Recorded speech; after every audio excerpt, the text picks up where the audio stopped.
Pablo Torre, Kevin Blackstone, Israel Gutierrez, Bill Plaschke. Game 6. You know my theory. Game 6 is sometimes better than Game 7. Game 1. You know my theory. Game 1 is always better than Game 0. Immaculate innings. You know my theory. 2 better than 1. Let's go. Those immaculate innings were 3 stooges. Oh, you blame the batters for not taking a pitch? I blame the batters. I blame the total batters. I totally blame the batters. Check out these photos of Jason Tatum from different moments yesterday, in and out of practice, and being interviewed by some of our colleagues. Here's Monica McNutt. You just saw Cassidy Hubbard. A ball was always in his hands.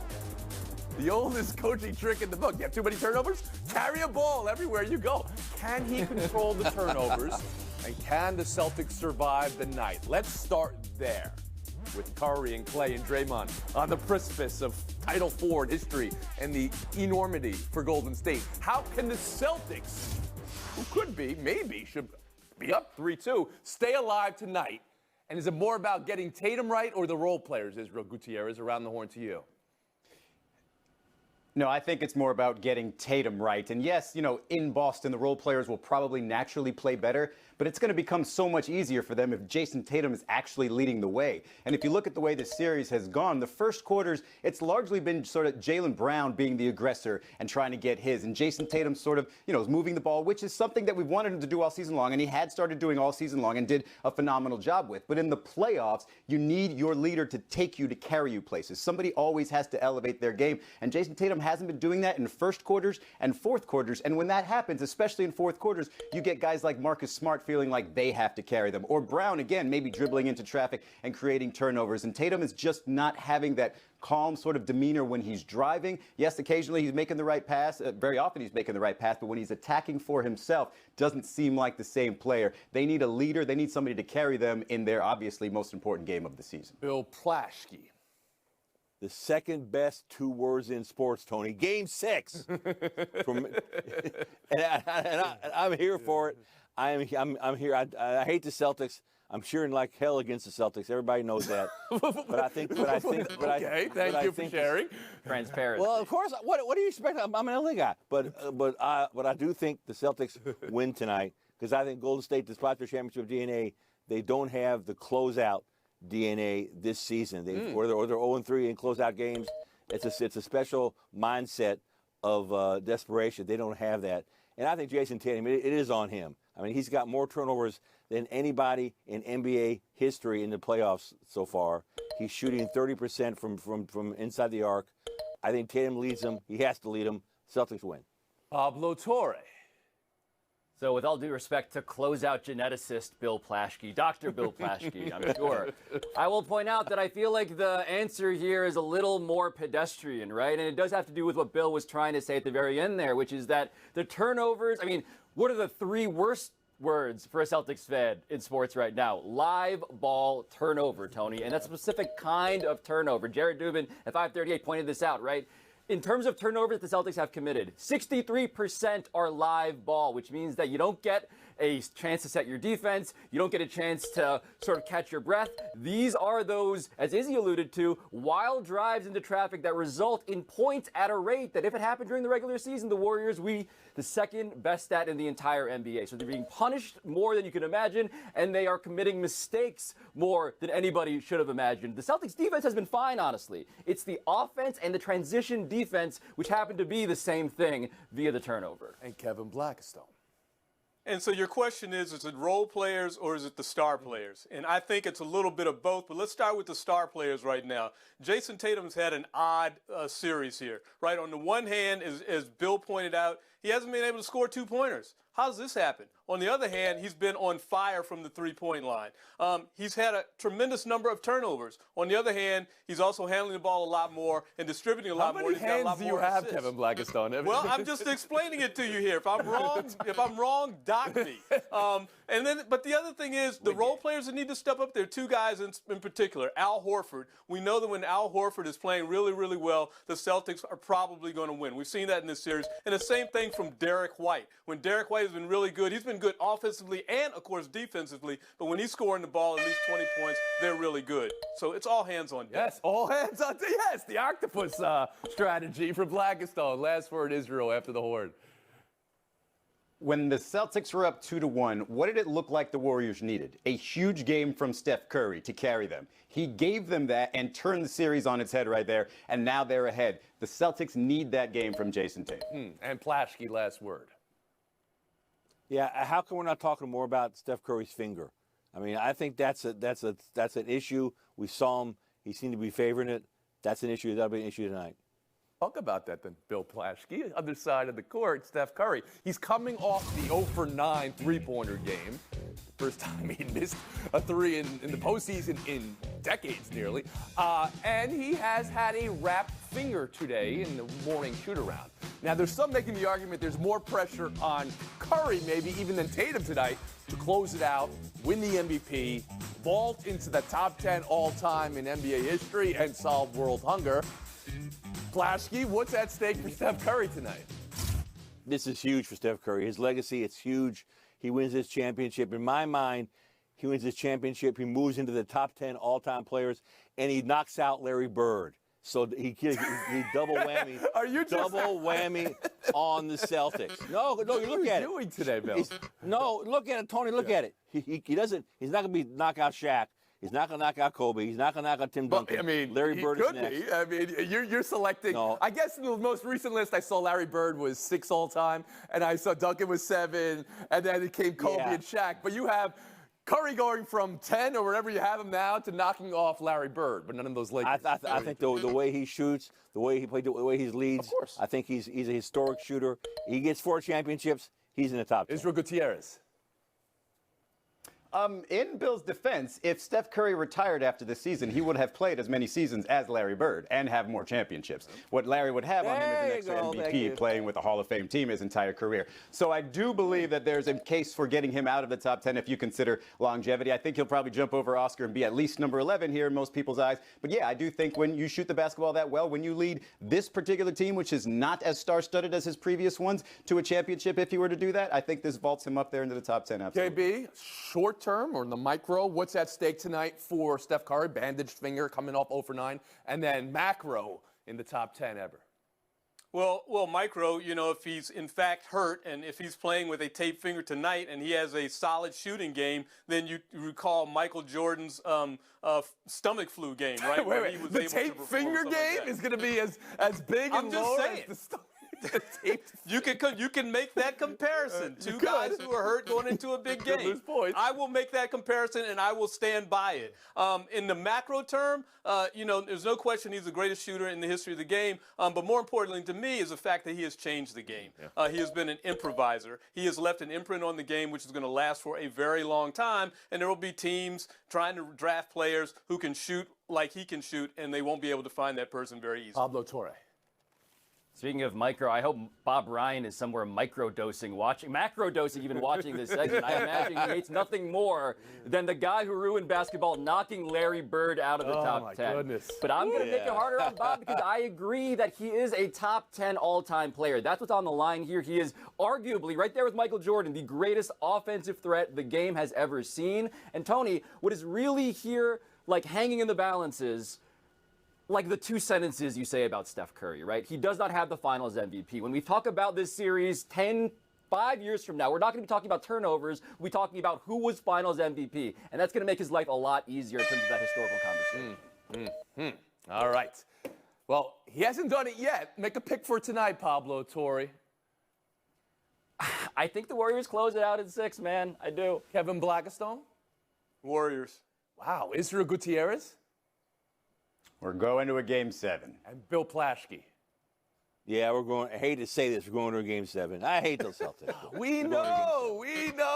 Unbelievable. Will the game be single digits? Is that asking too much? We move on. Hockey last night. Game 1 thriller to start the final. Overtime, don't get comfortable. Andre Burakovsky, hero again. Avalanche, the win. So Colorado at home started so strong. Tampa, they came back. They slowed it up. But the Avalanche come out with the 1-0 lead. Kevin Blackistone, what did you see last night? What will be the biggest factor in these finals now? Well, the biggest factor is going to be offensive weapons. I mean, you saw the Avalanche. They had 4 people score last night. Meanwhile, on the other hand, you had the Lightning struggling to get 23 shots on goal the entire night. Now, in their defense, they were able to push this into overtime, and if Maroon coming out of the penalty box maybe has a cleaner shot, they walk away and steal a game. That did not happen.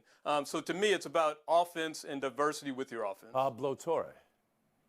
To me, it's about the defense for kind of the same reasons, KB. I don't know if there's a team other than the Lightning who would be so confident after getting beat like this in a game 1, but it's happened to them 2 out of the 3 series they've played. And Andrei Vasilevsky, right? He is a B student basically in game 1s. He is an A student in games 2 through 7. Listen to his teammates after the game. Pretty much nobody in a genuine way seemed worried. And for that reason, I don't think I'm terribly worried about the Lightning either. Bill Plaschke.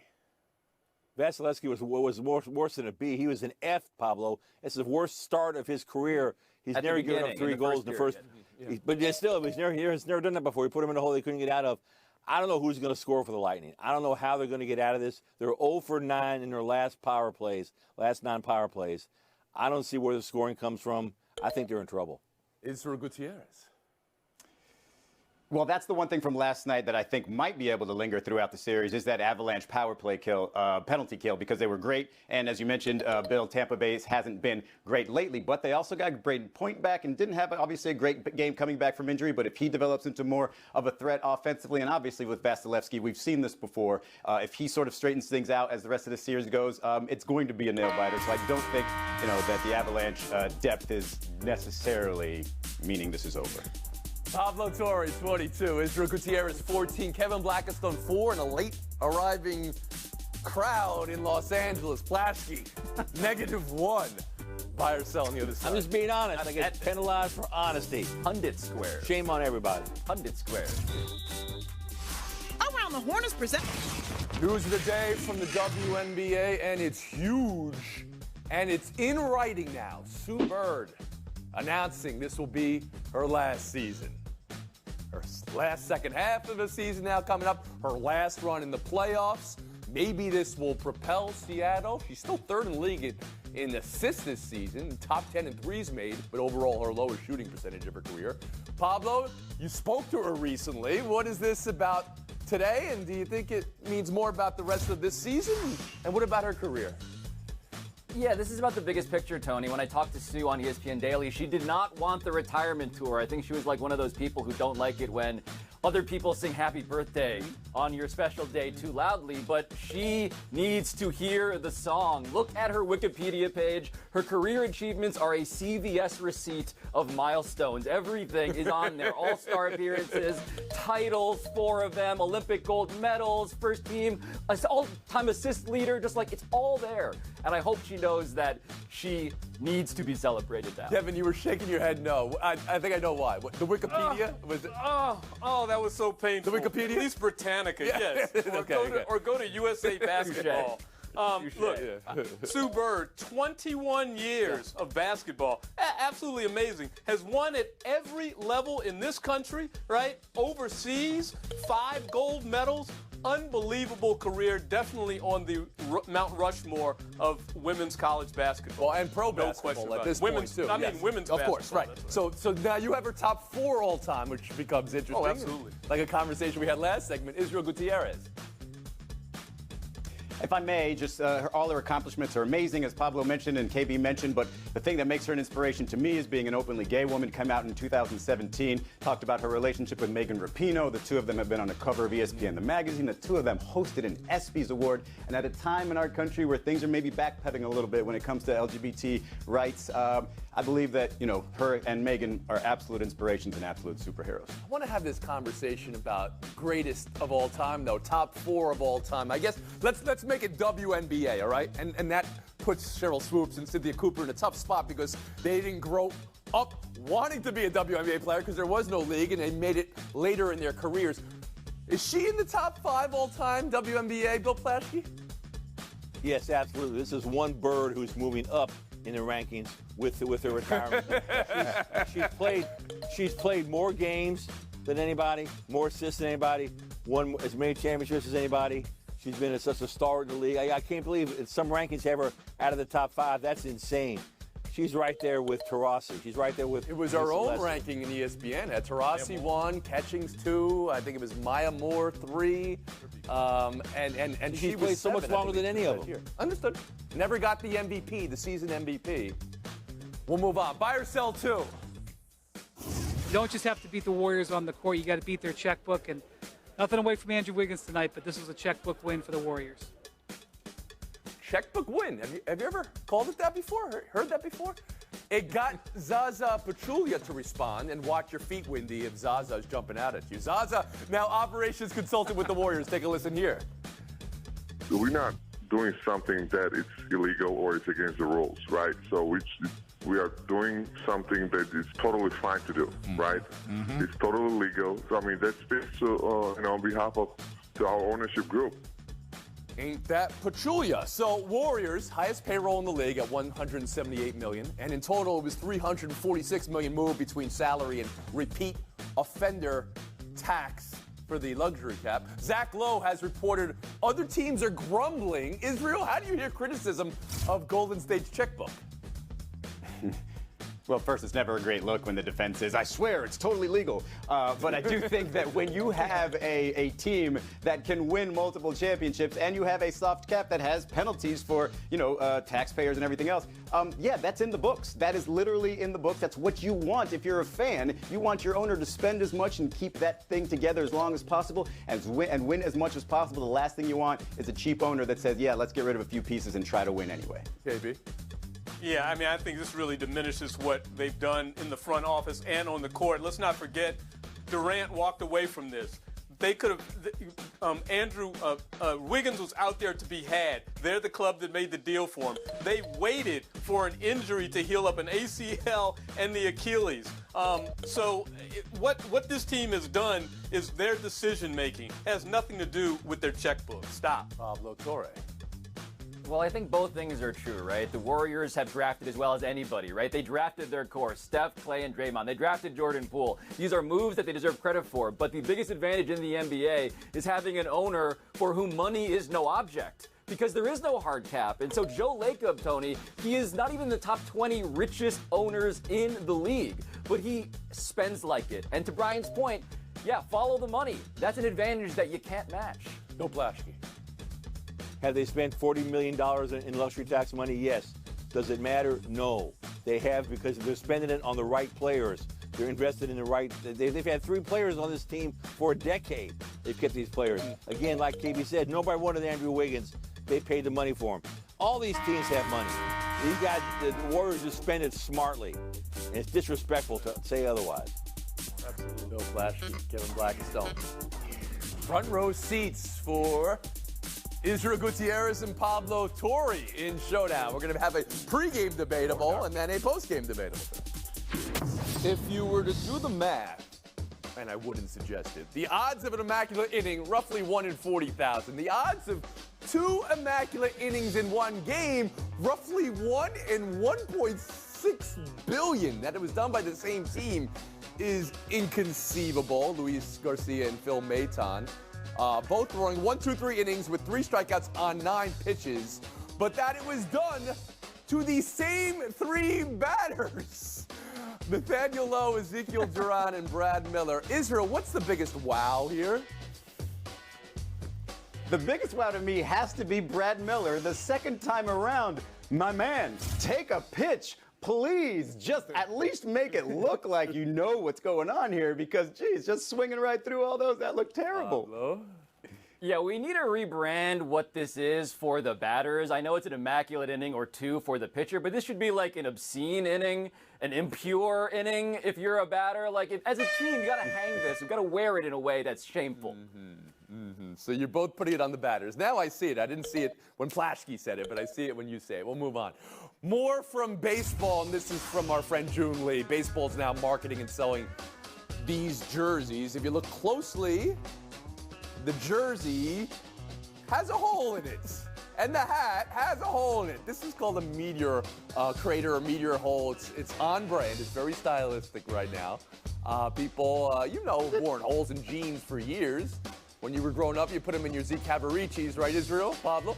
My question is, can MLB pull off this look? Holes, the meteor hole. No. Pablo, first to you. No, Tony. Has anyone in this family ever even seen a meteor? Why is this what a meteor hole looks like? It's just a circular cutout with a protractor. No. Stolen whole valor. I'm all Stolen about valor. little peaks here and there, but this just looks like 3-hole punch Jim from The Office just got loose and just started punching in every single. Like, it looks ridiculous. A meteor hole. Great FaceTime. You know how much those jerseys go for? $1,030.